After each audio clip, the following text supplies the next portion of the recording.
Volvemos a retomar, estamos en la clase del viernes 29 de septiembre. Dimos en la primera parte de la clase los anuncios sobre el cronograma y las tareas pendientes, y ahora vamos a retomar el periodo de 3 a 5 años. Y entonces la pregunta para iniciar con este periodo es: ¿cuál sería para ustedes el concepto o los conceptos, de acuerdo con lo que dijimos en la clase pasada, donde estuvimos analizando el desarrollo motor en este periodo? ¿Cuáles son los conceptos que a ustedes les quedaron como más significativos, que podrían ser una síntesis o más novedosos del periodo de 3 a 5 años en relación con el periodo de 0 a 3? ¿Hay algunos conceptos que para ustedes sean así como importantes o que sean los más destacados? Si alguien en algún momento le dice: che, vos que estás estudiando la licenciatura en actividad física y deporte, ¿no? Tengo un nene de 4 años. eh, Puede ser que le esté pasando esto, y entonces ustedes digan: a ver, que yo que vi en desarrollo motor, ¿cómo son los chicos de 3 a 5? ¿Qué conceptos recuerdan de la La última clase? percepción, Esa es el eje, Matías, ¿sí? El concepto de la percepción es el eje. Podríamos decir que casi como el concepto más importante. Eso desde lo que puede ir organizando respecto de cómo él se ubica o ella se ubican en el espacio, en el tiempo. Ahora vamos a ver, eh, de la mano de la percepción, cuál es el otro concepto muy importante. ¿Qué otro concepto? Muy bien, Matías encontró el concepto de la percepción, rescató ese. ¿Qué otro? A mí, profesora, me quedó muy marcado, para mí fue muy interesante el tema de lo que era la milenización Ajá. y lo que se va adquiriendo mientras un chico se va milenizando. Ujú. Las diferentes, vamos a decirle, no son actividades, pero eh, las diferentes eh, Habilidades, ¿te gusta, Horacio? habilidades. Gracias, ahí está, Habilidades, el gracias, concepto es gracias, ese, profe. Ahí habilidades. está, gracias. Ahí está. Las diferentes habilidades que se va adquiriendo a través del proceso de mielinización. Eso fue lo que Ajá. me quedó muy marcado, que no sabía nada, que me encantó esa parte. Ujú. Bien, y es más, Horacio, la mielinización también es la responsable de que se puedan empezar a organizar las nociones perceptivas. Justamente la que nos da la Claro, posibilidad de que podamos empezar a construir o a darle forma al esquema corporal, que es el otro concepto central. ¿M? Cuando pensamos en 3 a 5 años, tenemos que pensar que el concepto distintivo es la percepción, y que el otro concepto distintivo es que esa percepción, o sea, cuando decimos que el acento en el periodo de 3 a 5 está en la percepción, es porque en este periodo los niños o niñes pueden empezar a darle organización a las distintas sensaciones que fueron vivenciando, que fueron experimentando desde que nacieron hasta los 3 años.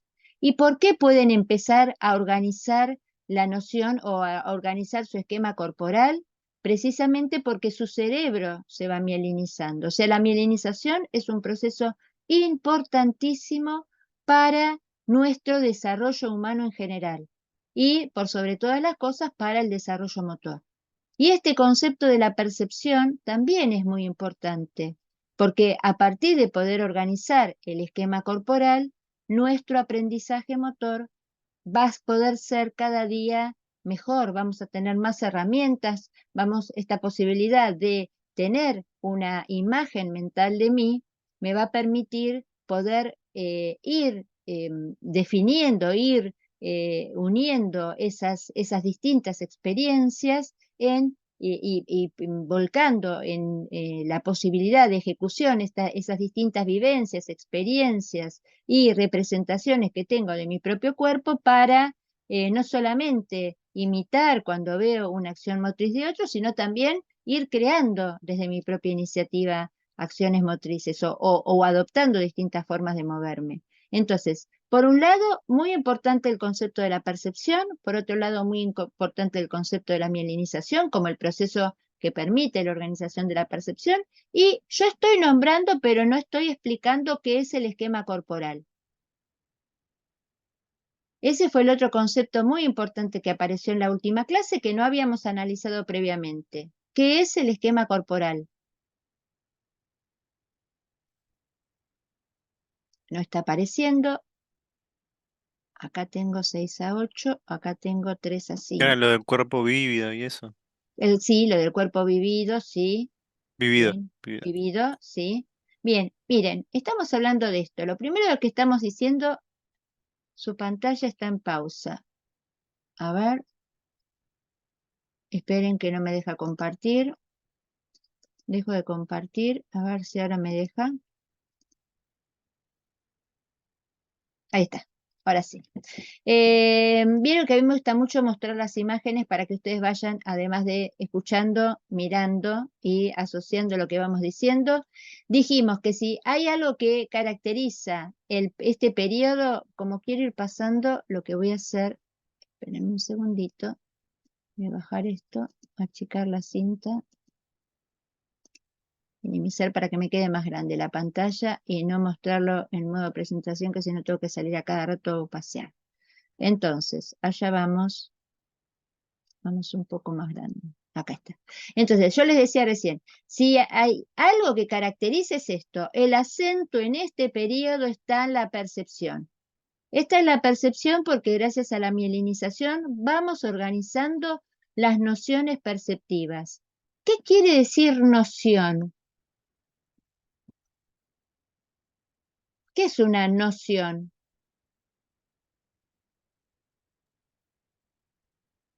Una idea que uno tiene sobre algo, pues, ¿sabes? Un Sí, concepto. Horacio, una noción es una idea, un conocimiento. Siempre que hablemos de noción, hablamos de conocimiento.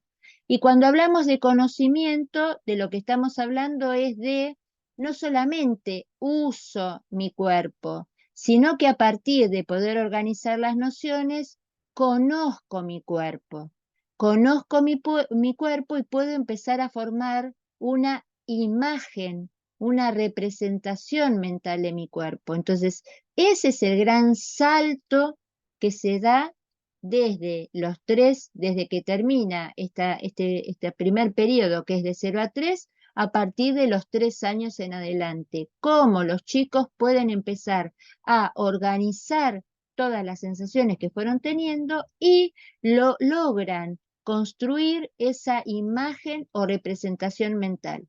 Y entonces el otro concepto, cuando decimos percepción, poder desarrollar la percepción, es decir, poder ir organizando la información, lo que me permite es ir construyendo esta gran noción que es el esquema corporal. Y entonces cuando pienso en el esquema corporal, lo que tengo que imaginarme es que el esquema corporal es esa representación mental que yo tengo de mí mismo. ¿Mm? Eso es el esquema corporal. Cómo en mi cerebro tengo una imagen de mí. ¿Y cómo me doy cuenta que tengo esa imagen de mí? Vamos a hacer, la gran mayoría está con la cámara apagada, pero no importa. Cierren los ojos. ¿Todos cerraron los ojos? ¿Todos cerraron los ojos? Noelia, te acabas de unir. Hola. Cerrá los ojos. Buen día, sí. Bien. ¿Todos cerraron los ojos? Yo también voy a cerrar los ojos. Ahora que cerraron los ojos, tóquense con el índice de la mano derecha la punta de la nariz. ¿Se la encontraron? ¿Se tocaron directamente la punta de la nariz o el dedo fue a cualquier lado menos a la punta de la nariz? Directamente en la nariz. Muy bien. Bueno, ahora con el pulgar de la mano izquierda, tóquense el mentón.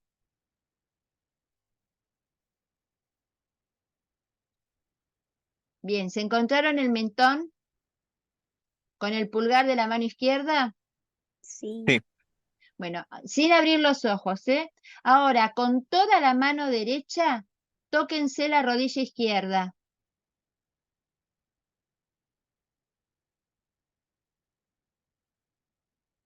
Y ahora, con la punta del pie derecho, pónganlo detrás de la rodilla izquierda, o sea, en la corva.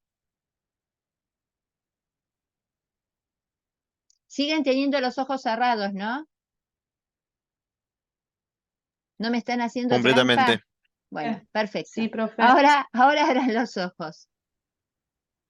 ¿Se encontraron con los ojos cerrados esas partes? ¿Están seguros que se Sí, sí. tocaron esas partes o hicieron las consignas que yo les propuse sin abrir los ojos? Sí, Fue profe. complicado. ¿Fue complicado? Bueno, ¿y por qué pudieron hacerlo y no tuvieron que estar mirando? ¿Cómo es que una parte de mi cuerpo llega a tocar otra? O si escucho una consigna, la puedo ejecutar sin mirar, sin estar mirándome.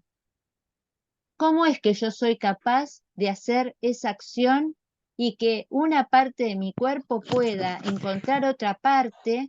¿M? Y es más, yo podría seguir diciéndoles, bueno, a ver, pongan el brazo a 90 grados, ¿sí? Lleven el codo hacia atrás, extiendan el brazo, y ustedes podrían solamente a partir de mis consignas ir ejecutando esas acciones. ¿Cómo es que alguien puede hacer eso sin mirarse a sí mismo? ¿Por qué lo puede hacer? ¿Qué se Porque ya imaginan? conoce su cuerpo, ya tiene percepción de él. Porque tiene una representación mental. Entonces, el que está mandando la orden de una parte del cuerpo a la otra sin estar mirándolo es antes de que yo me toque la punta de la nariz con mi índice derecho, el lugar donde se gestó esa acción es en la representación mental que yo tengo de mi cara, de mi nariz, de mi mano. ¿M? Y entonces, en el primer lugar donde el índice toca la punta de la nariz es en la representación mental que yo tengo de mí misma. ¿M? Entonces, justamente esa organización de sensaciones y esa representación mental que yo tengo de mí es la que me permite poder lograr esa consigna sin la necesidad de tener que estar mirándome. ¿M? O que me permite ejecutar otras consignas sin necesidad de estar agarrando, yo no tengo que agarrar mi brazo y ponérmelo a 90 grados. Ya está, yo ya tengo una representación de mí, primero de que son mis brazos. ¿M? Lo primero que tengo que saber es, bueno, estos que tengo acá son mis brazos. Esto que estoy formando acá, este es el codo, esto que estoy formando acá es 90 grados. Bueno, todo eso yo lo puedo hacer porque pasé de acá, de la vivencia, a la percepción, y durante el periodo de la percepción lo que hice fue conocer las partes de mi cuerpo, poder darles un nombre, poder ubicarlas, poder darme cuenta de cuáles son sus posibilidades de movimiento. Entonces, hasta los 3 años yo lo que hice fue vivenciar, tener experiencias de mí. Pero acuérdense esto que dijimos, cuando la información llega a mi cerebro, llega de manera desordenada. Llegan sensaciones, pero no soy capaz de organizarlas. Es como si yo tuviese un disco rígido y tirase toda la información, los distintos archivos adentro de ese disco rígido sin poder darle ninguna organización. Percibir es poder empezar a diferenciar la información, las sensaciones que llegan e ir organizándolas. ¿M? La forma de organizarlas, recuerden que las categorías que forman el esquema corporal es lo que la semana pasada dijimos que era el CETOS. Entonces, ¿qué es el esquema corporal? Es la representación mental de mí misma y es la organización. ¿Cómo logro esa representación mental? La logro a partir de organizar las sensaciones de mi propio cuerpo, por eso la sé, del espacio, por eso la E, en relación con el tiempo, por eso la T, a partir del uso de objetos y en relación con los objetos, por eso la O, y en vinculación y también relación con los sujetos o con los demás. Entonces, cuando yo tengo que pensar en este gran concepto que es el esquema corporal, digo que es la representación mental de mi propio cuerpo y la organización de las sensaciones relativas a mi propio cuerpo, espacio, tiempo, objetos y los demás sujetos. Y entonces hay una primera etapa que es esta de la vivencia, una segunda etapa donde gracias a la mielinización, proceso que tanto le llama la atención a Horacio y me alegra, porque lo más importante acá es el proceso. Cuando yo estoy hablando de percepción, lo que estoy pasando es de una experiencia a la posibilidad de construir una noción, un conocimiento. Y por eso entre los 3 y los 5 años, los chicos en el jardín de infantes hacen todas esas actividades que es en una imagen del esquema corporal o una imagen de un cuerpo, dibujarle partes de la cara, vestir, ¿sí? Bueno, les dan distintas partes para que puedan vestir, a qué partes del cuerpo van. Juegan mucho con su propio cuerpo para descubrir todas las posibilidades. Y entonces, en ese periodo, que es el que estamos hablando ahora, lo importante es esto, que los niños empiezan a tomar conciencia, no solamente usarlo, y a construir conocimientos, empezar a saber cómo es su cuerpo, cuáles son las posibilidades o limitaciones que tienen en el espacio, en el tiempo, usando objetos y con los demás. Y vamos a ver, ahora después de que hagamos una pausa, vamos a ver que a partir de los 6 años en adelante, lo que se logra, además de una noción, es esto que yo les planteaba recién, que es una representación. Es decir, una imagen de sí. Todavía en el periodo de 3 a 5 están organizando las nociones que estaban por allí dispersas, ¿sí? Empiezan a estar organizadas, empiezan a relacionarse entre sí, empiezan a articularse y entonces los chicos lo que pueden empezar a tener es además de la conciencia, una imagen de sí, aun cuando todavía no es una imagen tal cual como uno se ve a sí mismo ya a partir de la representación, ¿no? Más fiel. Y por eso, bueno, recuerdan que dijimos que en este periodo, que era el periodo de las funciones simbólicas, tanto de la imagen mental como del juego, como del dibujo, como del lenguaje, si uno ve dibujos de nenes de 3 a 5 años, se da cuenta que todavía si bien reconocen algunas partes del cuerpo, puede ser que hagan dibujos que les falte alguna parte, puede ser que haya una representación muy esquemática de sí, distinta a la que los chicos van a lograr cuando tengan de 6 años en adelante y tengan o logren una mejor representación mental de sí mismos. Entonces, hasta acá, queda claro que lo más importante en este periodo, por supuesto que van a seguir aprendiendo habilidades motrices y por supuesto que van a seguir moviéndose y cada vez van a tener mayor dominio de su propio cuerpo. Pero lo importante evolutivamente es que pueden empezar a organizar estas sensaciones.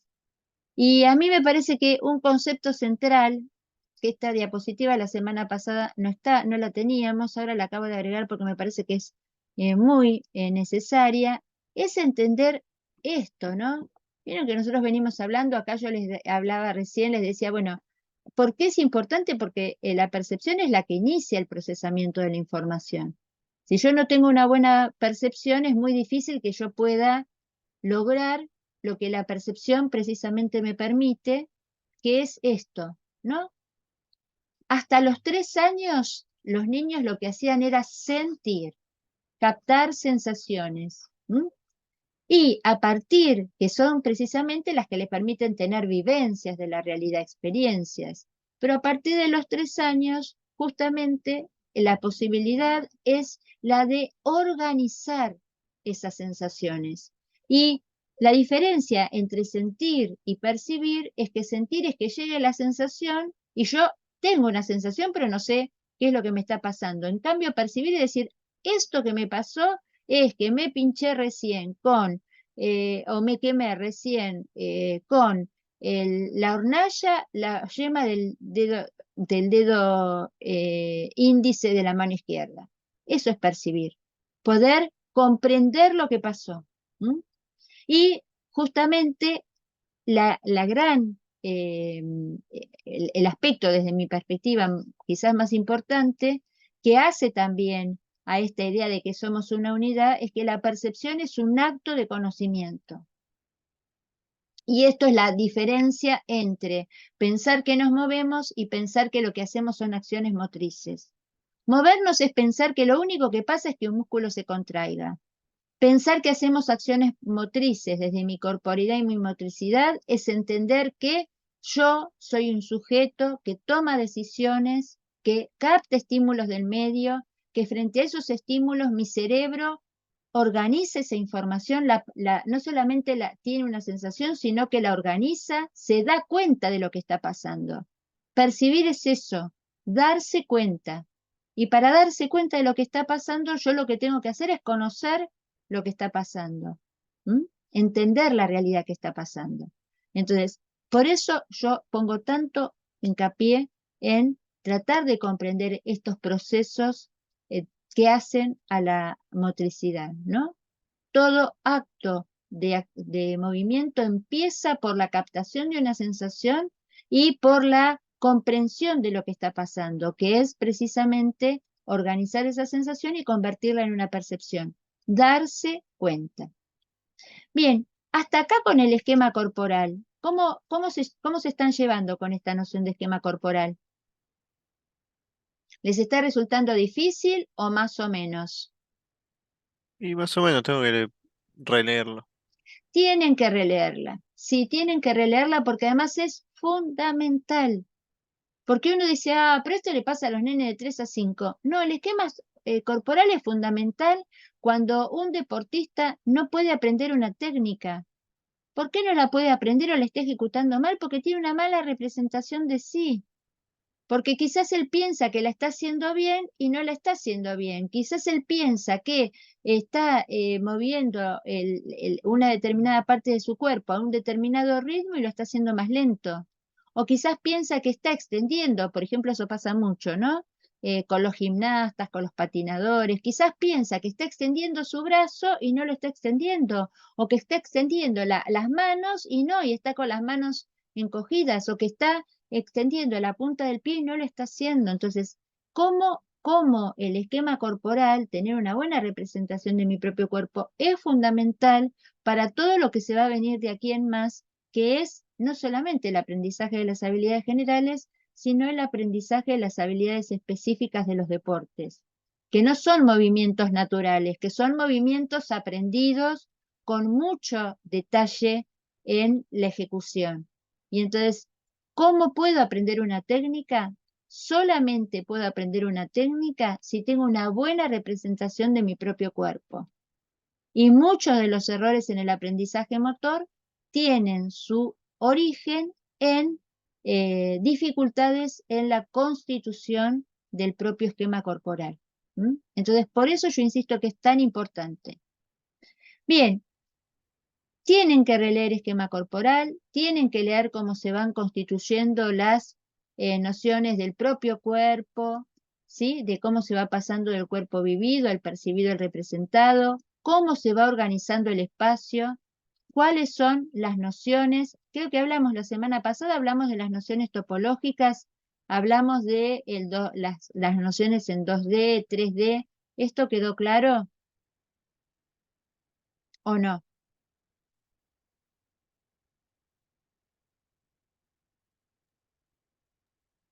Nadie me contesta. Más o menos, Profesora, profe. una pregunta.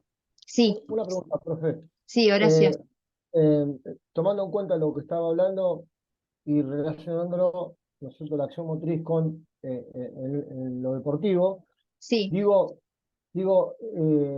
¿hay alguna relación entre esto y, por ejemplo, algún deportista que, a ver, por ejemplo, un jugador de fútbol que viene picando y se pasa el pique, o sea, comete un error, ¿no?, en la técnica justamente por esta falta de autopercepción? ¿Tiene que ver ahí la falla de la técnica? Eh, Insisto, como, a ver, en el vóley, pegarle mano a la pelota, saltar por arriba de lo normal, o por quedarse corto, ¿no? Digo, se me ocurrió relacionar este concepto con ese tipo de situación. Cuando uno dice, eh, ay, me quedé corto, ¿no? Horacio, saque de tenis. Saque de tenis, Sí, estás en el final de la cancha y tenés que meter la pelota con un golpe, que podés usar o con un golpe con salto, podés usar distintas técnicas. Y la sí, pelota se te va afuera. ¿Cuál fue el problema ahí? Es un problema de representación del claro, espacio. claro, No pudiste claro, claro. adecuar tu ejecución al largo de la cancha. La pelota se te fue. Es un problema de esquema corporal, ¿sí? Y vos me decís, pero si lo tiene recontra remil automatizado. Claro, porque también lo que hay que tener en cuenta es que esa persona está actuando bajo situación de presión. Quizás le salió perfectamente durante el entrenamiento y está en una situación de tensión del partido, que ese punto se gana la clasificación y la tensión lo lleva a hacer un mal cálculo y tira la pelota más larga. Eso es, por Ah, ejemplo, no está poder, aplicado, claro. no poder hacer o sea, no poder tirar, no poder hacer caer la pelota dentro de la cancha, eso también es esquema corporal, porque acuérdense que el esquema corporal no solamente es la representación de mi propio cuerpo, también implica la representación del espacio. ¿M? Un ejemplo claro de esquema corporal. Los chicos entre los 3 y los 5 años jugando al fútbol, al futsal, al baby fútbol en el club, ¿no? Y corren por afuera de la cancha, corren por fuera Sí, de la sí, línea sí. lateral. ¿Por qué corren por fuera de la línea Sí, sí. lateral? Porque no tienen internalizada la línea a su esquema corporal. Todavía no tienen noción de espacio limitado. Ellos corren atrás de la pelota. Entonces, no tiene internalizado que tiene que correr por esa línea. No sé si se entiende lo que quiero decir. Tener Sí, sí, internalizada sí. una línea que de acá para allá no puedo pasar es parte de la construcción del espacio como noción de mi esquema corporal. Porque el que está corriendo por afuera, la línea está, el que está corriendo por afuera soy yo. Yo no tengo internalizada la noción de espacio. No sé si se entiende lo que Sí, quiero. profe, excelente, excelente. Sí, sí, totalmente, se entiende. Ahora, ¿Sí? ahora lo puedo relacionar, ahora puedo relacionar, sí, O sí. tiempo, o tiempo. Le tiro la pelota más larga de lo que mi compañero puede alcanzar. No estoy calculando el tiempo, ¿sí? O se la tiro corta. No estoy calculando a la velocidad a la que venía corriendo mi compañero. Entonces yo le hice el pase y mi compañero o le quedó larga y mi compañero no llegó, se la agarró al contrario, o le quedó corta y mi compañero se pasó. Eso es noción de espacio, de tiempo, ¿no? Es decir, a qué velocidad yo lanzo los objetos para que el otro los alcance. O voy pasando y recibiendo la pelota y se la paso por ejemplo, con más fuerza de la que mi compañero la puede atajar, eso también es objeto. ¿Cómo yo paso el objeto? Si se lo paso muy fuerte, si se lo paso muy débil y no le llega, no le di al objeto el suficiente impulso para que el objeto... Todo eso, ¿a ustedes les parece de qué me está hablando Renzi? Renzi está hablando de esquema corporal. ¿M? Porque también mi esquema corporal lleva en sí mismo el conocimiento de los objetos. ¿Cuánto pesa el objeto? ¿Cuánto tiempo tarda en llegar? ¿Qué pasa con este objeto si yo te lo tiro con esta determinada intensidad? Te pega. No lo puedes atajar porque ese objeto te pegó. Bueno, eso es parte del esquema corporal. Cómo uno va construyendo ese conjunto de sensaciones y lo que permite la percepción es entender lo que pasa y empezar a darme cuenta del efecto de mis acciones sobre el medio. ¿Mm? Entonces, ¿qué pasa cuando esto que digo, ¿no? Si corro por adentro, si corro por afuera, si corro lento, si corro rápido, si tiré bueno, eso, poder ir incorporando. Y por eso también después uno va haciendo toda una progresión con el aprendizaje de los chicos, que seguramente ustedes lo van a ver el año cuando cursen práctica deportiva, cómo uno va jugando con los chicos cuando empieza a hacer iniciación deportiva, con espacios amplios, espacios limitados, van apareciendo progresivamente las líneas. ¿M? Uno juega en cancha ancha, en cancha corta, va jugando de menor cantidad de jugadores para que también la percepción de la ubicación de los compañeros en el espacio, dónde están ubicados los compañeros.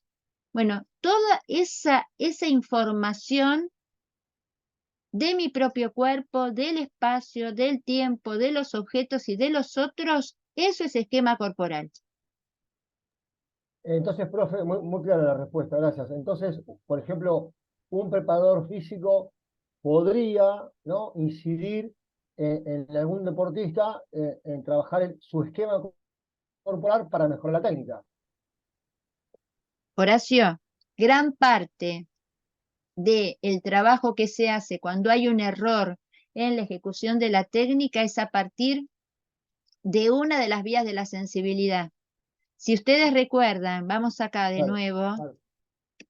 yo entiendo que estos son conceptos muy complejos porque ustedes quizás todavía están en un momento de la carrera donde no tienen saberes previos para poder ir relacionando, pero es necesario que lean y que traten de ver de qué manera van internalizando estos conceptos, porque son centrales, son la base para que ustedes puedan ir aprendiendo lo que van viendo en otras materias, ¿no? Por ejemplo, en todo lo que sea principios del entrenamiento o evaluación de las capacidades, es fundamental. Por ejemplo, fíjense, este gráfico yo no sé si lo habíamos analizado la semana pasada. Fíjense que cuando nosotros hablamos acá de sentir y de percibir, lo importante es saber de qué manera me llega la información al cerebro, cómo siento. ¿Por qué vías me llega la sensación? La sensación me puede llegar a través de 3 vías. No sé si las vemos ahora. Hay una vía que se llama exteroceptiva, es decir, la información me llega, información exteroceptiva es la que me llega por los órganos de los sentidos, vista, oído, tacto, gusto y olfato. Toda esa información que me llega por los sentidos, los que se llaman habitualmente los 5 sentidos, es información exteroceptiva. Extero quiere decir de afuera. También tengo una información que me llega del medio. Del medio sería de los huesos, las articulaciones, los músculos y el laberinto. Eso es todo lo que se llama información propioceptiva. Que cómo estoy, si estoy tenso, si estoy relajado, si tengo el brazo extendido, si tengo el brazo flexionado, si estoy bien ubicado, si me estoy por caer, todo eso es información propioceptiva. Y por último, todo lo que tiene que ver con la información interoceptiva, qué agitado que estoy, tengo taquicardia, tengo sueño, tengo hambre, tengo estoy tengo la frecuencia, estoy respirando muy agitado. Bueno, toda esa información que tiene que ver con lo metabólico es lo que se llama información interoceptiva. Entonces, volviendo a tu pregunta, Horacio, muchos de los problemas del aprendizaje de la técnica y sobre todo esto se está usando ahora mucho en jugadores de rendimiento, que se llega a comprobar que lesiones que se producen de manera reiterada en determinados deportistas tiene que ver con información propioceptiva, que ese jugador no está ejecutando esa acción como la tiene que ejecutar, y entonces como hay un problema de la técnica, hay un problema funcional, no está ejecutando bien la acción motriz, termina provocando un problema estructural, se termina lastimando esa parte del cuerpo que porque repite eso sistemáticamente y el ejercicio lo está haciendo mal, termina lastimando esa parte. Por ejemplo, eso se nota con determinadas técnicas. Voy a dos ejemplos. Determinadas formas de patear de los deportistas que biomecánicamente no están bien ejecutadas, el deportista, el jugador de fútbol no se da cuenta que las está ejecutando mal y a la larga le terminan perjudicando los ligamentos o le terminan perjudicando o lesionando los meniscos. Y otro tipo de lesiones también bastante habituales, por ejemplo, en el momento de, tanto sea del remate como del bloqueo de voleibol, la forma en la cual los voleibolistas ponen los hombros o ponen las manos o bloquean los codos, pueden llegar a producirles lesiones en las muñecas, en los codos, en los hombros, ¿sí? O la forma en la cual en el momento de caer después del bloqueo no saben amortiguar el peso del cuerpo y esa caída sistemática después del remate o después del bloqueo les lesiona las rodillas o les lesiona los tobillos. Bueno, todas esas lesiones está comprobado que se mejoran propioceptivamente. Es decir, lo que hay que cambiar ahí es de qué manera estás ejecutando. Y eso es no solamente representación mental, sino ajustar lo que te estás representando con lo que estás sintiendo. Porque propioceptivo es la información, vos te crees que la estás ejecutando bárbaro y sin embargo cuando conectás tu ejecución con la sensación te das cuenta que estás golpeando los talones en el momento de caer. O que no estás pegándole con la parte del pie para que no esté haciendo tanta presión sobre un determinado ligamento de tu rodilla. Entonces, por eso es tan importante entender qué es el esquema corporal. Acá no estamos pensando en jugadores de rendimiento, acá estamos pensando cómo un niño de 4 años se da cuenta de dónde tiene la nuca, o qué es un codo, o qué es correr en un espacio limitado, porque ese niño de 4 años, en una de esas, el día de mañana, con toda esa información que fue construyendo de sí, cuanto más se conozca a sí mismo, mejor capacidad va a tener para aprender las técnicas y quizás a partir de ese aprendizaje de las técnicas y muchas otras situaciones más, el día de mañana pueda llegar a ser un deportista de rendimiento. Eso es lo que estamos viendo. No sé si es clara la idea Sí, de... sí, sí, profe, sí, sí, muy clara, clarísima. Muchas gracias. Es realmente un concepto bastante abstracto, ¿no? Es Parece muy, realmente más fácil, es muy abstracto, sí. Y muchas gracias por la respuesta, a ver, clarísimo. yo entiendo que para ustedes sea muy difícil. Primero, ¿qué es esto del esquema corporal? Bueno, es una noción fundamental en el campo de la actividad física y del deporte, entender el esquema corporal. Porque justamente el esquema corporal es la base del aprendizaje motor, ¿sí? Así como las letras son la base del abecedario y los signos gráficos son la base del aprendizaje de la lectoescritura, las sensaciones que van constituyendo mi esquema corporal son la base del aprendizaje motor. ¿Cómo aprendo motrizmente? Aprendo a partir de sensaciones y cómo esas sensaciones van construyendo nociones, ¿sí? Porque no es que solamente aprendo por contracción muscular, aprendo por procesamiento de la información. Y el primer momento de procesamiento de la información es percibir, darse cuenta de lo que pasa a mi alrededor. Por ejemplo, un nene, ahí está, un nene que no tiene internalizada la noción de espacio limitado, no se da cuenta que está corriendo por afuera de la cancha. No se da cuenta, no la percibe la línea. Y por más que el papá, el entrenador y el que sea le esté diciendo, te fuiste, estás afuera de la cancha, no la va a percibir. El lugar donde tiene que estar la línea antes de en el piso para que él la vea es acá. Él tiene que integrar la noción de espacio limitado acá para después, cuando está corriendo atrás de lo que a él más le importa, que es la pelota, tenga la posibilidad en algún momento de mirar por dónde está corriendo, porque sabe que puede estar corriendo afuera, adentro o afuera. Entonces, esa es la importancia del esquema corporal. Y una Sí, sí, nena o un nene que está haciendo gimnasia deportiva que no sabe dónde tiene sus pies y que no integró sus pies en el esquema corporal, va a ser muy difícil que cuando el entrenador le diga, hace puntas de pies, fundamental, todas las técnicas de la gimnasia son en puntas, o sea, toda la técnica termina en puntas de pies y manos extendidas. Va a ser muy difícil que pueda extender la punta de los pies y que no esté haciendo toda la vertical, la media luna y todo lo que tenga que hacer con los pies flexionados si no pudo incorporar sus pies en su esquema corporal. Bien, sí, por sí, eso es que, profe. Sí, sí, clarísimo. Podría ser también un ejemplo, yo recuerdo, ¿no? Nuevamente relacionando el concepto, sí, cuando pintábamos, por ejemplo, en el jardín, adentro de un círculo y nos pasamos de la raya, ¿no? Y quedaba como la pinturita fuera de la raya del círculo, podría ser un ejemplo también, ya fuera lo deportivo inclusive, Y, lo y, mismo. y en realidad, o sea, yo no sé si vos lo estás diciendo respecto de, no alcancé a entender la pregunta, Horacio, si vos lo estás pensando en el aprendizaje o si vos lo estás pensando ya en la ejecución de esto en el campo de lo deportivo. No alcancé a entender tu pregunta.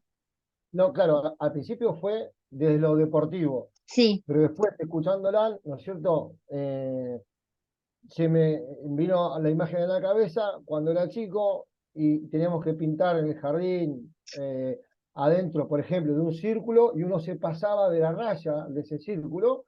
sí, eh, Evidentemente hay una falla en la acción motriz, ¿no? Una falla, sí. digo, por el tema de maduración y demás.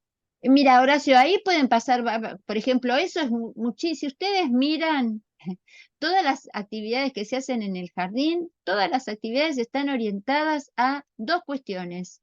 Por un lado, controlar la motricidad de la mano, Claro, claro. ¿sí? Lo que en algún momento hablamos de motricidad fina o coordinación visomotora. ¿Por qué? Porque la mano va a ser fundamental para los aprendizajes, o por lo menos lo era para los aprendizajes como sigue estando organizada la escuela. Veremos cuando en algún momento la escuela esté organizada más en base a la tecnología y a los dispositivos como es, pero todavía los chicos siguen escribiendo. Entonces, lo fundamental que hace el jardín es entrenar la mano, poder usarla, o sea, llegar a dominar la mano para hacer algo tan complejo como es la escritura con un elemento como sea un lápiz, una binomio, lo que sea. Entonces, y lo otro que es necesario es la posibilidad de organizarse en espacios tan limitados como es una hoja, ¿no? Uno tiene que resumir información en una hoja y a veces algo más limitado todavía que es en un renglón. Entonces, fíjense que uno Claro, está claro. 2 o 3 años en el jardín tratando de entrenar la mano, ¿sí? Que es decir, una percepción de la propia mano y también un ejercicio de control preciso de una parte de mi cuerpo que tiene tantas posibilidades como es la mano. Entonces, y después, al mismo tiempo de ese control, eso sería más la cuestión de la ejecución, de la coordinación, y al mismo tiempo ir internalizando y organizando las sensaciones del esquema corporal. Fíjate que en el jardín casi todas las actividades son hoja de papel, pego arriba, pego abajo, pinto adentro, pinto afuera, dibujo grande, dibujo chiquito, ¿no? O pinto el círculo grande, le pego papelitos al círculo chiquito, es decir, es todo el tiempo en el jardín los chicos están trabajando con la coordinación de la mano, también con la coordinación y el control del propio cuerpo y con las nociones perceptivas. Y a veces si un nene no puede pintar bien, a veces no es con que no tiene claro dónde está el círculo, sino que su mano no ha logrado el suficiente control de su mano y cuando hace el trazo se le va por fuera de la línea. Ahí quizás el problema no es que no sabe dónde está el círculo o cuál es el lugar que tiene que pintar, sino que no tiene la suficiente control fino de su mano, es decir, no tiene la suficiente mielinización y la suficiente ejercitación para ser preciso en el trazo. Y fíjate que justamente lo que le estamos pidiendo además también es una noción de esquema corporal, pinta adentro, ¿no? Claro, Bueno, claro, sí. y yo creo que también lo que pasa, me parece que esto es una apreciación que yo tengo de esta materia, es que también el esfuerzo que ustedes tienen que hacer es entender lo que vivencian, porque gran parte de las cosas que yo les estoy explicando son cosas que les han pasado a ustedes o que les están pasando a sus hijos o que les han pasado, quizás, bueno, en algún momento cuando ustedes eran muy chicos, pero bueno, ustedes ahora tienen tan internalizado lo que es el esquema corporal que es muy difícil tomar distancia de esa noción y decir, "Epa, esto es tan importante. Yo tengo que saber esto para entender por qué, por ejemplo, un chico no logra recibir una pelota. A veces los chicos no logran recibir una pelota, ya no por un problema de coordinación, sino por un problema de percepción del espacio. No pueden calcular, no tienen todavía incorporada el tiempo que tarda la pelota en venir, el espacio que va a transitar, o sea, que va a atravesar esa pelota, la intensidad de ese objeto, ¿no? A veces les da miedo, ¡ay, me va a pegar! ¿No? Eso también es una representación. Sí, la pelota te va a pegar si vos le pones la cara para que te pegue, pero si vos te ubicás, o sea, tenés una representación de vos y sabés que tenés que anticipar la mano, agarrarla con la mano y después amortiguarla con el resto del cuerpo, no te va a pegar. Bueno, eso también, esas representaciones o esas vivencias se van internalizando y van formando parte de esa dimensión del esquema corporal que es mi vínculo mío, o sea, de mí mismo, de mi cuerpo con los objetos. Muchas veces, gran parte, por ejemplo, la dificultad que tenemos en el trabajo, cada vez menos, pero que se tiene en el trabajo con las nenas, cuando se empieza a hacer iniciación deportiva, sobre todo de pasar y recibir pelotas, es que las nenas tenemos mucha menos estimulación de trabajo con las pelotas, ¿no? Y entonces muchas nenas, como no tienen incorporado ese objeto como parte de su esquema corporal, en lugar de atajar la pelota, la rechazan, la esquivan o no van al encuentro. Tienen miedo de que ese objeto les pegue. Bueno, eso también es esquema corporal. Gracias, profe. Clarísima la respuesta. Clarísima. Lo que tienen que hacer es leer. Leer y leer. Cuanto más lean, más van a comprender. ¿Sí? Y ir viendo cómo pueden ir logrando esto que yo trato todo el tiempo, es de bajar eso que vemos tan conceptualmente a situaciones de todos los días, ¿no? Del nene que está en el jardín y no pinta bien, de la nena que está jugando con su hermanito y pone las manos porque tiene miedo que le pegue, del nene que está en la canchita a los 5 jugando baby fútbol y corre por afuera. Bien, esquema corporal. ¿Y qué pasaba con la afectividad y con la inteligencia? Del de 3 a 5 y para que veamos un poquitito crecimiento, maduración y capacidades y podamos cerrar con 3 a 5. ¿Recuerdan en qué etapa de la afectividad estaba el de 3 a 5? ¿Cómo se llama la etapa de la afectividad?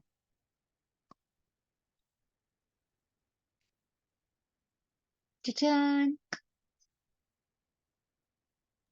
Yo no me acuerdo, profe. No se acuerdan. Bien, en la etapa en la que está el de 3 a 5 se llama egocentrismo, ¿sí? Es muy importante que entiendan qué es el egocentrismo. ¿Recuerdan haberlo? Yo sé que hubo uno de los grupos que lo estuvo leyendo y que Sí, estuvimos... profe. ¿Qué Y es ahí terminamos Bien, con la clase pasada. bien, Nahuel. ¿Y qué dijimos del egocentrismo? ¿Qué recuerdan? Que el bebé Sí. pensaba que todo lo que tenía a su alrededor era de él. Tal cual. Eso es. El egocentrismo, acuérdense que como iba pasando del proceso de indiferenciación, recuerdan que dijimos, hay una primera etapa, estamos en el de 3, en el periodo de 0 a 3.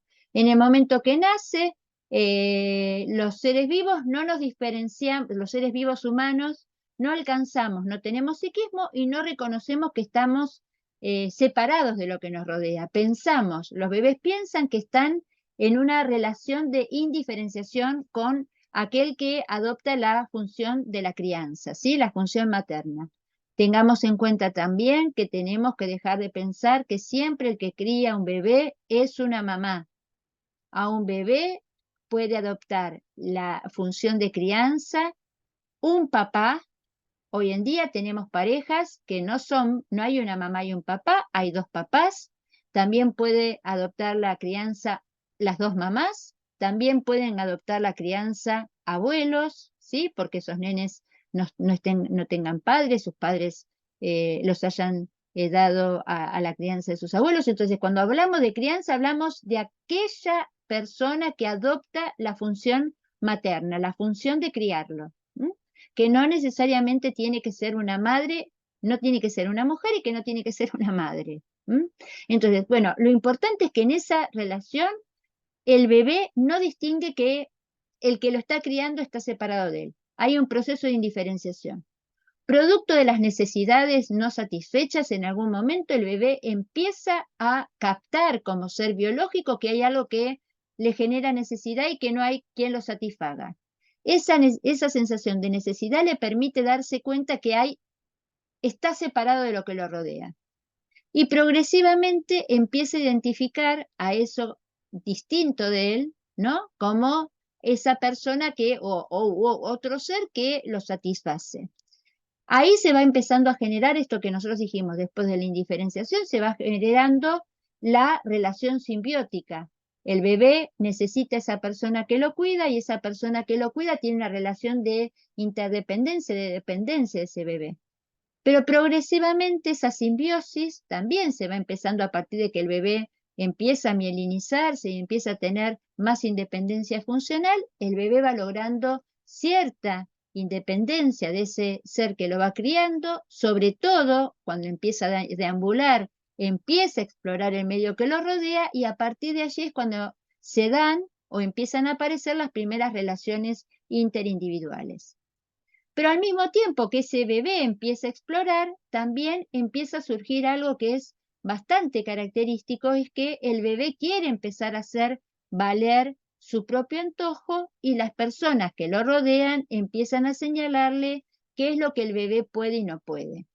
Entonces, hay un proceso que se da de forma simultánea, que es, por un lado, el bebé se desarrolla afectivamente, es decir, cómo se van desarrollando sus emociones, sus sentimientos y la forma de vincularse con los demás.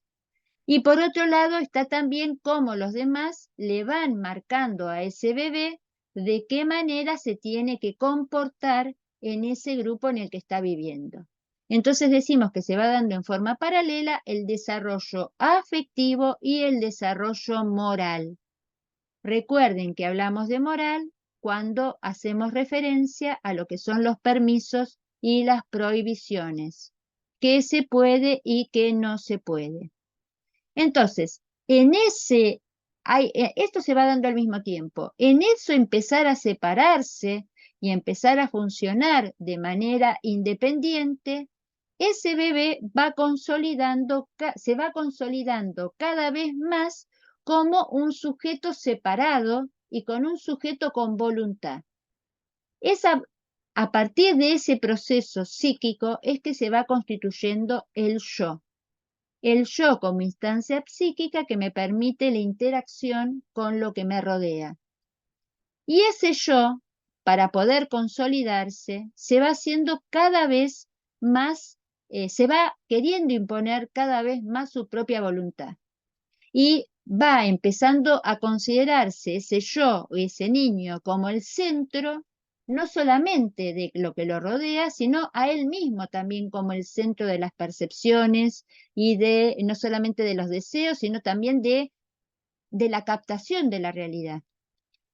Ese proceso por el cual ese sujeto que empezó indiferenciado y dependiente de quien lo criaba, de separación y de independencia funcional, al mismo tiempo va logrando acentuar ese yo, lo va logrando afianzar de una manera tal que en algún momento se cree a sí mismo todo, yo no diría que todopoderoso, porque esto es un proceso, sino como digamos, como que nadie lo puede frustrar, como que él puede hacer, no es es como lograr permanentemente la satisfacción de sus deseos.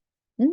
Bueno, ese proceso que se da aproximadamente desde los 18 meses hasta los 5 o 6 años avanzados es lo que se llama egocentrismo. Es decir, el proceso por el cual el sujeto se reconoce como entidad separada de lo que lo rodea, afianza esa entidad psíquica que es el yo y quiere hacer lo que él quiere hacer, o sea, prioriza la satisfacción de su deseo por sobre todo los demás. Además de que se siente a sí mismo como eje de la percepción, todo es en función de lo que él percibe. Hay, diría Piaget, una asimilación deformante de la realidad desde lo que él puede captar intelectualmente. Bueno, ese proceso es lo que se llama egocentrismo. ¿Qué quiere decir ego?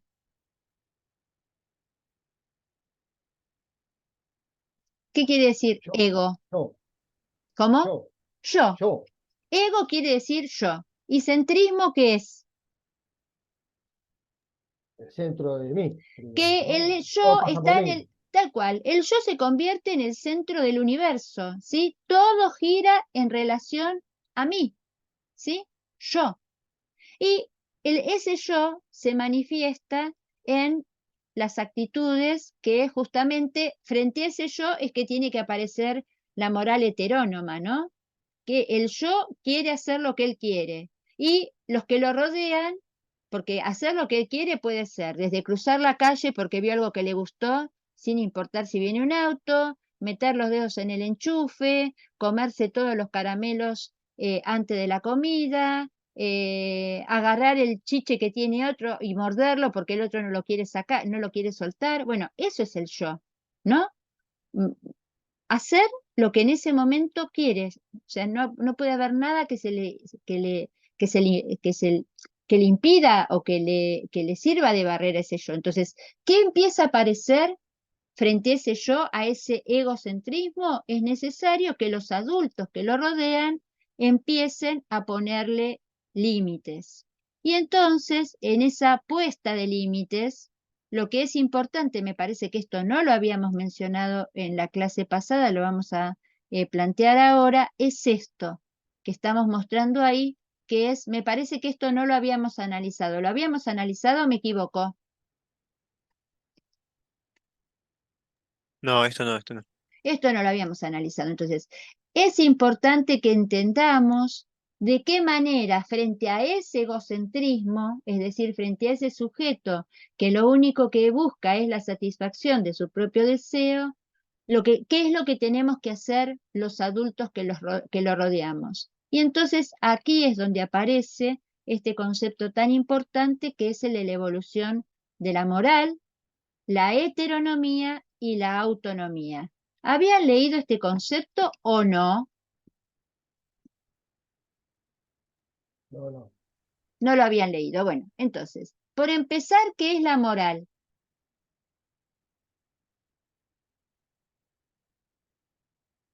¿Quién puede compartir con los demás? ¿Qué entiende para él qué es la moral?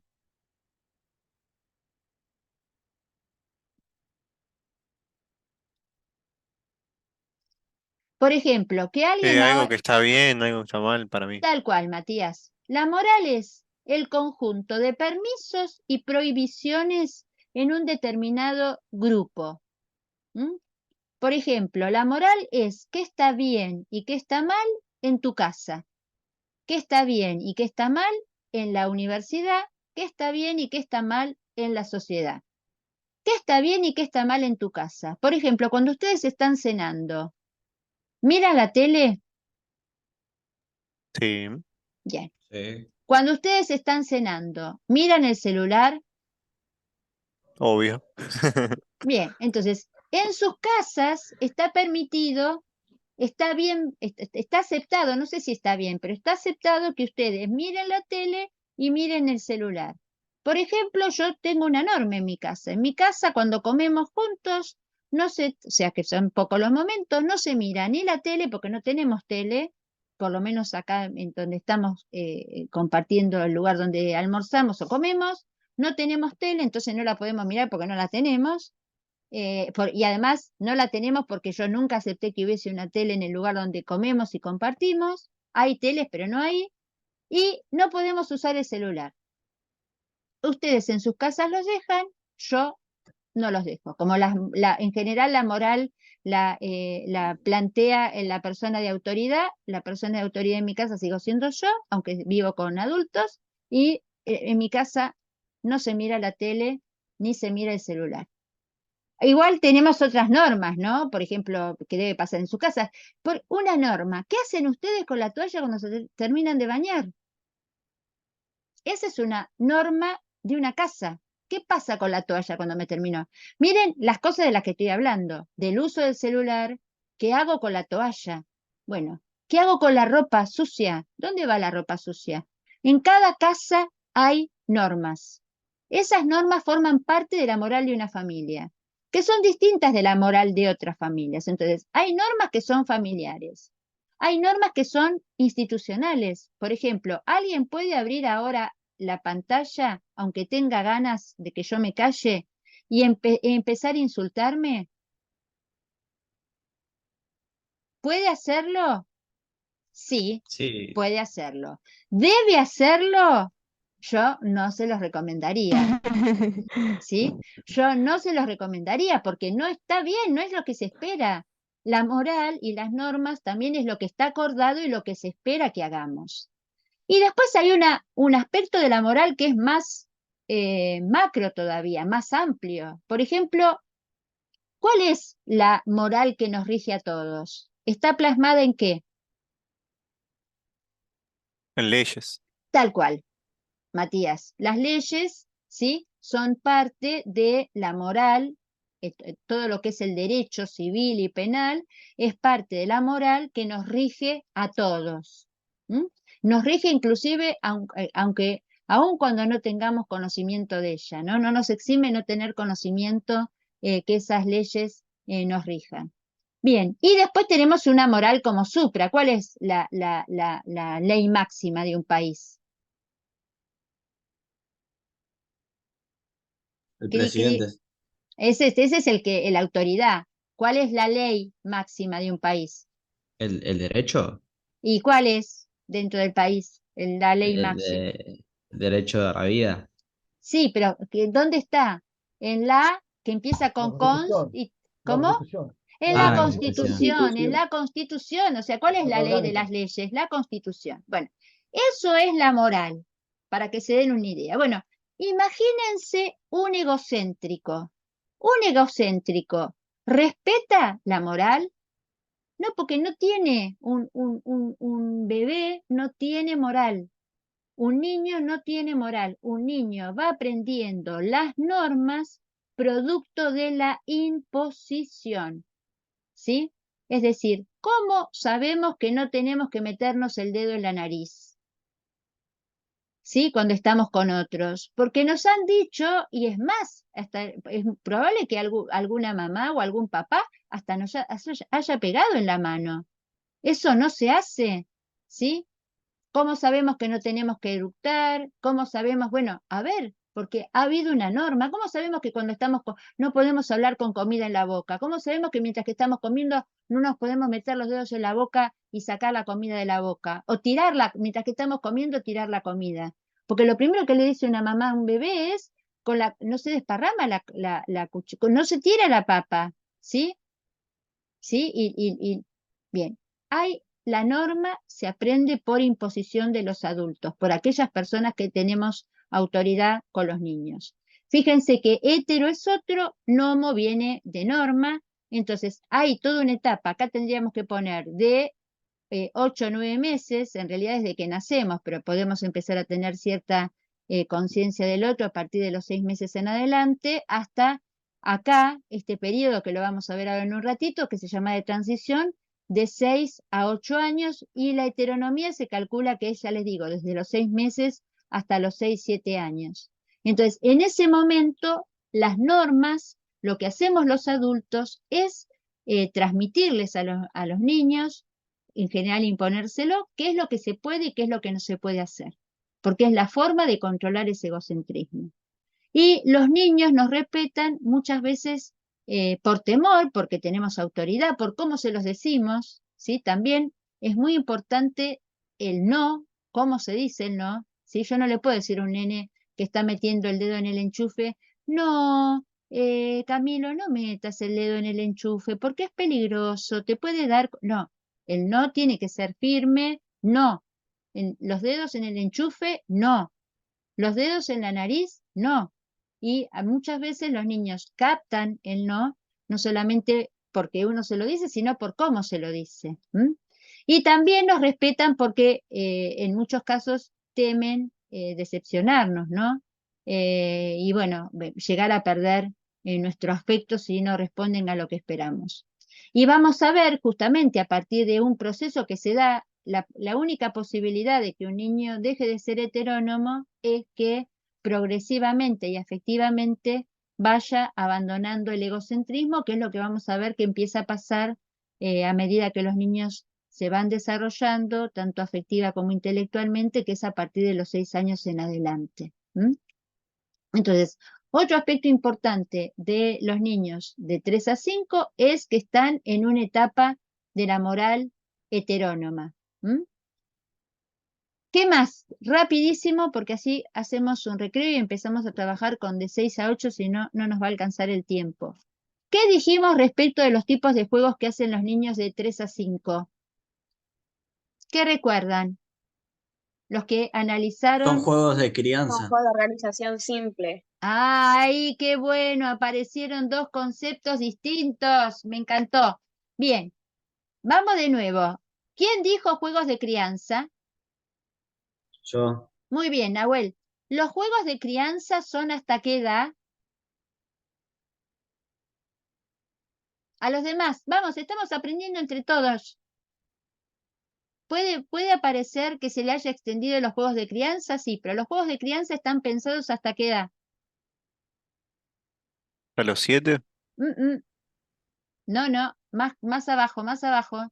Menos edad, cinco. menos. 3. Eso, ahí.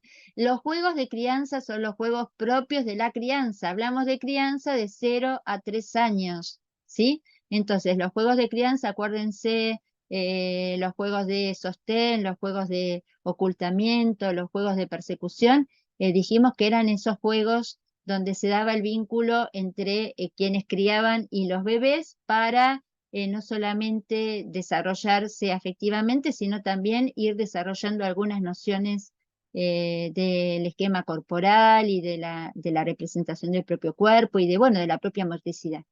A partir de los 3 años, cuando los chicos empiezan a ir al jardín y empiezan a estar con otros, ¿cuál es el tipo de juego propio de este momento?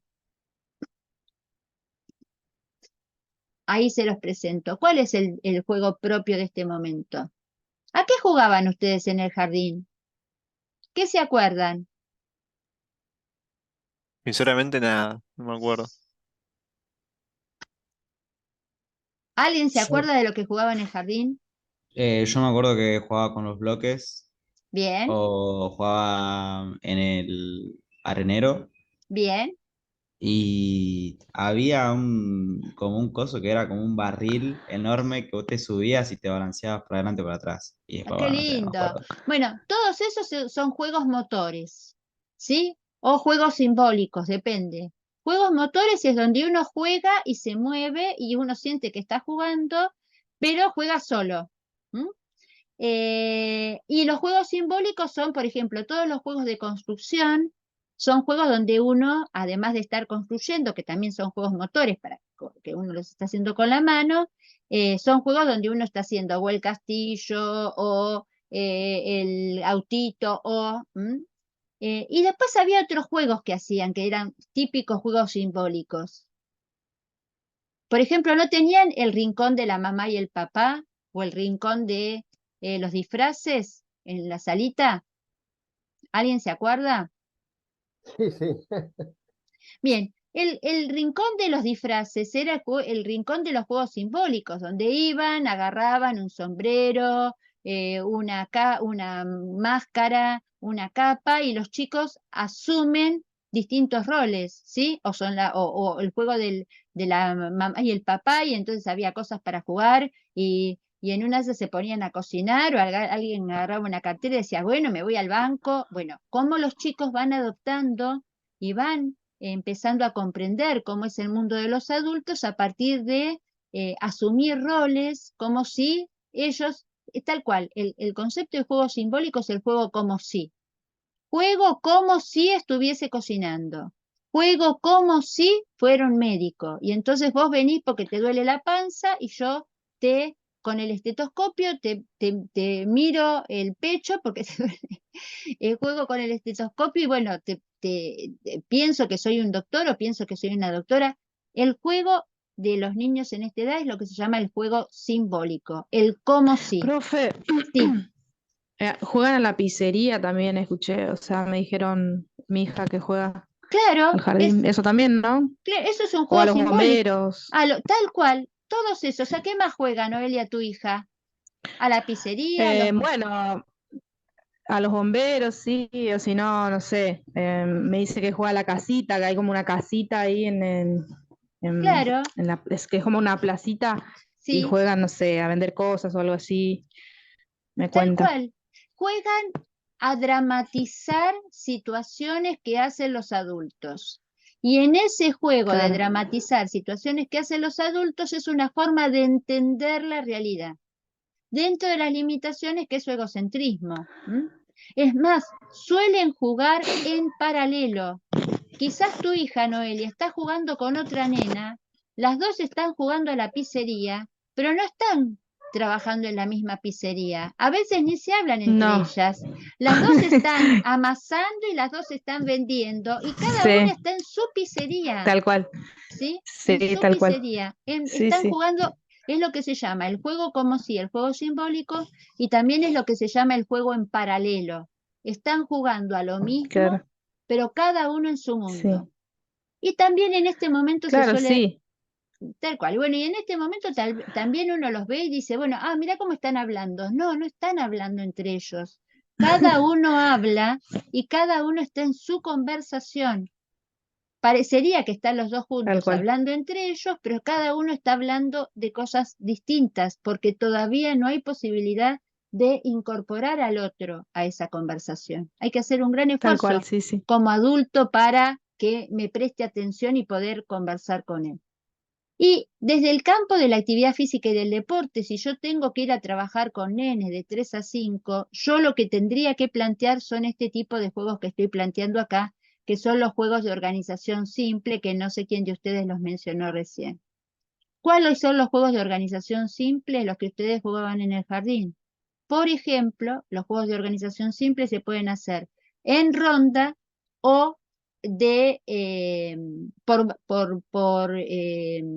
organización de distintos espacios.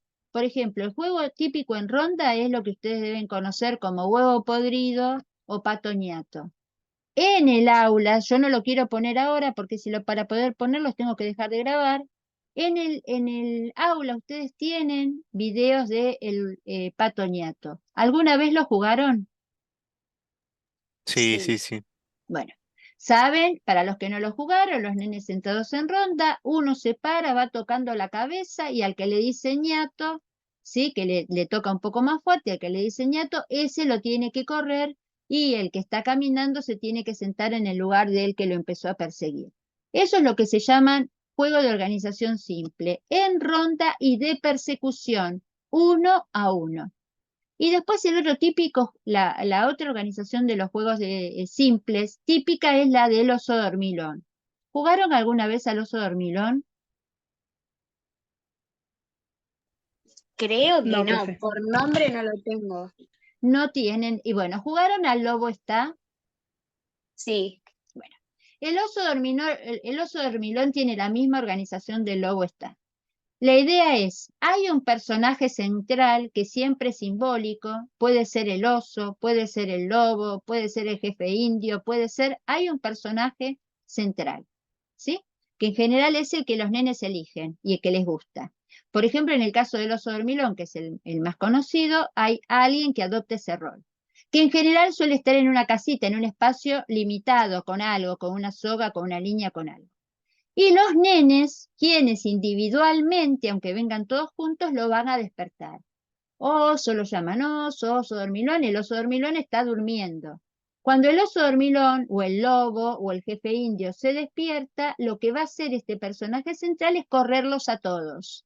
Entonces hay un desplazamiento que es de acá a despertar al oso y un desplazamiento de acá a la casita. Ni los nenes se pueden meter en la casa del oso, ni el oso se puede meter en la casa de los nenes. ¿Qué es lo que tiene que hacer el oso? Tratar de atrapar a uno de los nenes. ¿Qué tienen que hacer los nenes o las nenas? No dejarse tocar. Esa forma de organización es lo que se llama juego de organización simple. Y entonces puede ser uno a uno en ronda o puede ser uno contra todos cuando se da este tipo de organización. ¿Mm? Y ¿por qué decimos que ese es el tipo de juego propio? Porque por más que corran todos, no estos que están corriendo a despertar al oso no interactúan entre sí. Cada uno va a despertar al oso y cada uno se escapa del oso. Fíjense que son juegos donde hay oposición muy simple, que es 1 contra 1, son juegos individuales, sencillos, con pocas reglas, y en general son así, en persecución en masa o en persecución individual. Y por eso es importante desde lo táctico, son juegos que no requieren de gran complejidad. Entonces, ¿cuál es el juego de 3 a 5 años? El juego de organización simple, un juego de persecución en ronda o en masa. ¿Por qué? Porque todavía los chicos no se pueden descentrar. Y para terminar con el periodo de 3 a 5, ¿hay pico de crecimiento de 3 a 5? Ahí ya los Sí, estoy profe. ayudando, ¿eh? ¿Hay pico de crecimiento? No, no hay pico de crecimiento. Si pensamos desde el crecimiento y la maduración, no hay pico de crecimiento. El crecimiento es regular. Los chicos van creciendo de a 8 centímetros, después vamos a ver de a 6 centímetros por año. A medida que van aumentando en edad, son menor la cantidad de centímetros que se crecen. No hay pico de crecimiento. No hay diferencias de talla entre las nenas y los nenes. En general suelen ser, si ustedes miran ahí en la foto, las nenas y los nenes suelen tener la misma estatura. Si alguna nena o un nene es más alto es porque su familia genéticamente son más altos. Otro aspecto que es muy importante es, tampoco suele haber una relación bastante equilibrada de talla-peso. Como no se crece, tampoco se engorda mucho. ¿Qué pasa respecto de la maduración? Esto que vemos allí, que es muy importante, hay 3 procesos muy importantes de la maduración. Primero es que el corazón es chiquito, por lo tanto sigue habiendo una alta frecuencia cardíaca. Segundo, que los pulmones son chicos, entonces sigue habiendo muchas inspiraciones y expiraciones. Tercero, que se fatigan con mucha facilidad. ¿Por qué se fatigan? Vieron que dicen, no, los chicos son la Duracell, es una pila que no se acaba nunca. Eso es un error. Los chicos se cansan y tienen una rápida aparición de la fatiga por varios motivos. Primero, porque el corazón es chico, segundo, porque los pulmones también son chicos, y tercero, porque toda la acción de reposición de la glucosa en los músculos es lenta, porque el páncreas tiene un funcionamiento lento y entonces no llega rápidamente, no se fracciona la glucosa y llega rápidamente a los músculos. Entonces, y entonces uno dice, bueno, pero si yo los veo que están todo el tiempo en movimiento, sí, pero el movimiento es intermitente. Corren, paran, corren, paran, corren, paran. Es decir, hay un movimiento de mucha intensidad y descanso, mucha intensidad y descanso. Y entonces es por eso, porque justamente corazón chico, pulmones chicos, lenta acción del páncreas y difícil reposición del gasto calórico. Y lo otro que es muy importante, empieza a ver, y por eso es tan importante la vacunación, empieza a haber toda una baja de las defensas y entonces por eso cuando están terminando el nivel inicial y antes de que entren a la escuela primaria es necesario hacer una inmunización. Yo no sé si ustedes se acuerdan que entre los 5 y los 6 años uno vuelve a recibir una dosis de todas las vacunas, sarampión, la triple, de nuevo contra la BCG. Bueno, uno vuelve a recibir todas las vacunas como un sistema de defensa porque en ese momento se produce una disminución del sistema, no me sale. Bueno, el sistema de defensas, ¿sí? Inmunológico, ahí está, no me salía el término inmunológico. Bien, hasta acá dudas del periodo de 3 a 5. ¿Dudas? Me doy cuenta que no están leyendo lo suficiente. ¿Me doy cuenta bien o no? De ¿Tengo mi una parte, buena, sí. ¿tengo una buena percepción de que no están leyendo? Sí, Bueno, sí, profe. entonces, Muy buena. vamos a hacer lo siguiente. ¿Quién hace la pausa activa? Matías ya la hizo, Constanza ya la hizo. ¿Quién hace la pausa activa esta semana? Antes de que nos vayamos a hacer un recreíto. Miren que si no hacen la pausa activa durante el encuentro de Zoom o el encuentro presencial, van a tener que subir un video. Así que alguno prenda la cámara e invítenos a hacer algún movimiento. Lo hago Vamos. yo, profe, lo hago yo, lo Dale, hago yo. Horacio, eso, me encantó. Dale, Un segundito, que me saco los Sí. auriculares y me voy a reacomodar. dale. Allá vamos.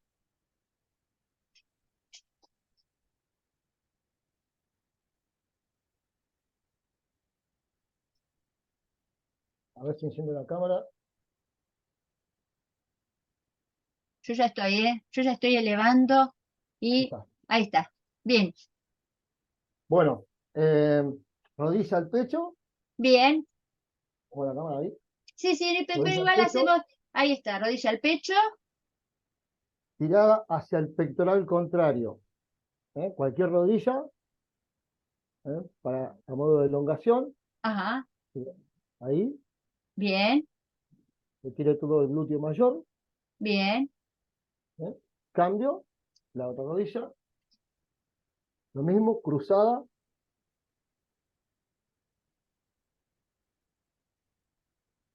Ahí está. Muy bien. Ahora hacia arriba, pero lo vamos a hacer en dos pasos. Bien, a ver. Vamos hacia la izquierda un poquito y bajamos un poquito más. Volvemos nuevamente al centro, bajamos un poquito y un poquito más. Volvemos al centro, tomamos postura recta, pecho hacia adelante, sacando así medio cola. Y obviamente encorvando ahora la cintura. Una vez más, sacando pecho, para descontracturar la columna. Y ahora nuevamente sacando espalda.